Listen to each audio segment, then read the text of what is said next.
Assalamualaikum warahmatullahi wabarakatuh. Halo semuanya, bagaimana kabarnya pada pagi hari ini? Nah, pada pertemuan kali ini saya akan menyampaikan sebuah materi tentang bagaimana caranya membangun teamwork atau kerjasama tim yang baik. Di sini, siapa yang sudah mengetahui apa itu teamwork atau kerjasama tim?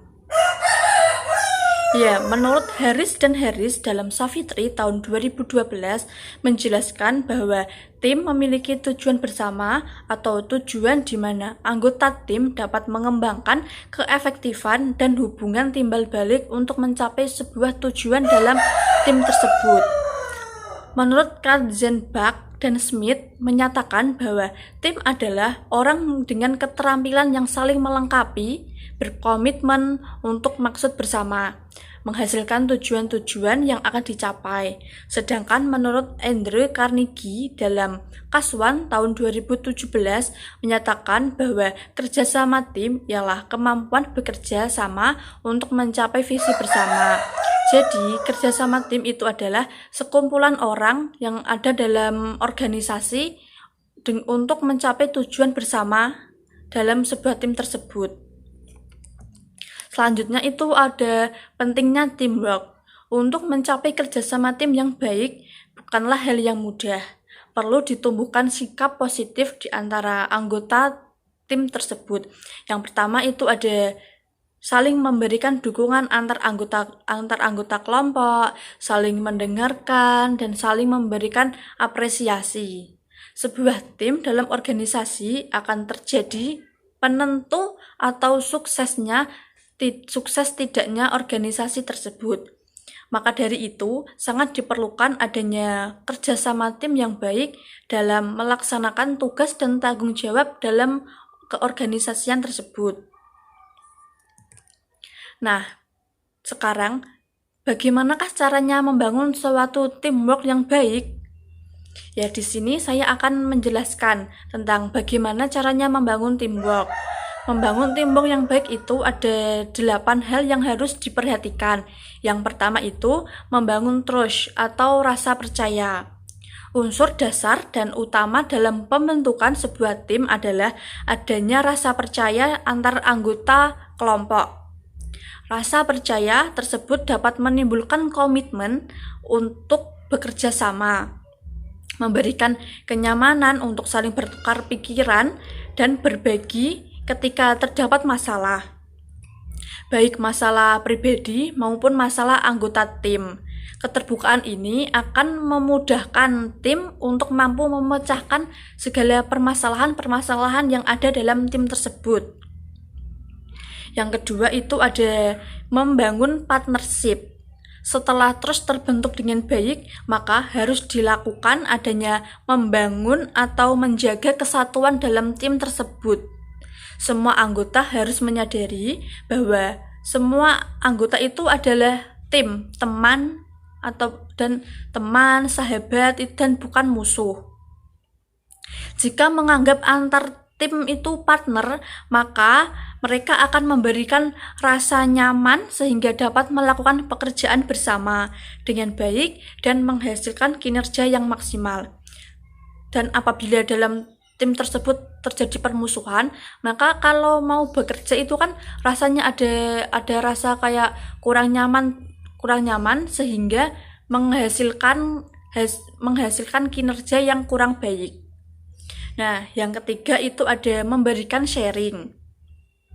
Setiap anggota harus melakukan sharing mengenai pengalaman atau pandangan mereka untuk kemajuan tim di masa yang akan datang. Saling memberikan dorongan agar tercapainya tujuan bersama. Sharing ini sangat diperlukan supaya dapat memberikan motivasi dan pandangan kepada anggota lain, karena kan setiap anggota itu kan pasti memiliki pengalaman dan pengetahuan yang berbeda-beda. Nah, jadi itu sharing itu sangat diperlukan karena dapat menambah tadi pengetahuan, pengalaman, dan pandangan-pandangan yang di luar dari dirinya yang belum dia ketahui. Yang selanjutnya itu ada menjaga harmoni. Perbedaan dalam sebuah tim itu bukanlah menjadi halangan atau menjadi sebuah alasan untuk tim tersebut terpecah belah. Akan tetapi, permasalahan tersebut harus dapat menjadi atau memperkuat ikatan dalam tim tersebut. Adanya perbedaan justru dapat menjadi sarana untuk saling melengkapi antar anggota kelompok. Ya, seperti yang saya jelaskan tadi, kan setiap anggota itu kan pasti memiliki pengetahuan yang berbeda-beda. Nah, yang pengetahuan berbeda itu kan pasti adanya perbedaan antar anggota kelompok tersebut. Nah, kalau tidak adanya saling menjaga atau saling terbuka dalam anggota tim, itu kan perbedaan tersebut pasti akan menimbulkan suatu permasalahan sehingga akan mengakibatkan perpecahan dalam tim tersebut. Nah, selanjutnya itu ada networking. Setiap anggota tim dituntut untuk membangun jaringan yang baik dengan antar anggota tim maupun yang di luar anggota tim tersebut. Adanya jaringan yang baik ini sangat diperlukan karena tujuan sebuah tim tidak bisa dilepaskan dengan koneksi antar tim yang lainnya. Sehingga kemampuan anggota tim untuk membuat jaringan sangat diperlukan untuk percepatan pencapaian tujuan yang sudah ditetapkan. Jadi, dalam tim itu harus membangun jaringan yang baik. Baik itu dari sesama anggota tim sendiri maupun dengan tim-tim yang lain. Karena ketika tim kita mengalami masalah, terus kita tidak punya jaringan atau koneksi dengan tim-tim yang lain, maka kita tidak akan bisa untuk meminta tolong. Karena dengan adanya mempunyai jaringan dengan anggota tim atau tim lain itu kan pasti akan mempermudah atau bisa membantu kita ketika tim kita mengalami sebuah permasalahan yang kita sendiri itu tidak bisa menghadapinya. Yang selanjutnya itu ada kolaborasi. Setelah network sudah terbangun, langkah selanjutnya adalah melakukan kolaborasi dengan jaringan yang telah dibentuk tersebut. Hal ini dilakukan supaya tujuan yang telah ditentukan itu dapat tercapai oleh tim. Yang selanjutnya itu ada support.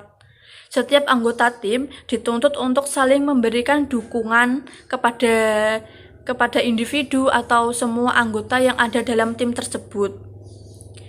Karena dengan adanya support tersebut, maka tim kita juga akan mendapatkan support dari individu atau tim lain. Ya, seperti yang sudah saya jelaskan tadi, ketika kita sudah menjalin hubungan atau relasi dengan orang lain, kita juga harus memberikan support kepada dirinya. Karena ketika kita memberikan support atau dukungan kepada orang lain, maka orang lain tersebut juga akan memberikan dorongan kepada kita ketika kita sedang down atau mengalami masalah. Yang terakhir itu ada work, yang artinya adalah tindakan atau action. Lakukan tindakan-tindakan yang telah disebutkan, yang telah saya sebutkan tadi, maka akan terciptanya teamwork yang baik dan sukses.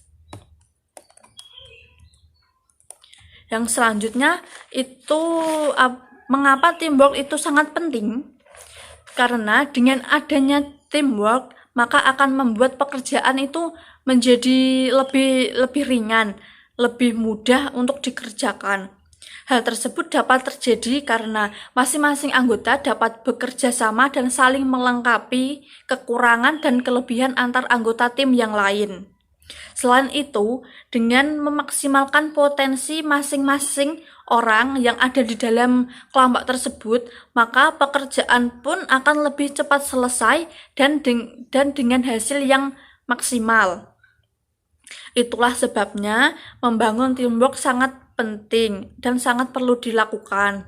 Dan teamwork juga dapat membuat perusahaan tersebut memiliki sistem atau alur kerja yang lebih terorganisir, dapat menciptakan rasa kebersamaan dan kekeluargaan. Nah, ada yang perlu ditanyakan atau yang belum dipahami? Oke, kalau tidak ada, cukup sekian materi yang saya sampaikan pada pertemuan kali ini. Saya berharap dengan materi ini dapat menjadikan pandangan atau pengetahuan baru dan akan diterapkan dalam dunia nyata. Ya, cukup sekian. Terima kasih.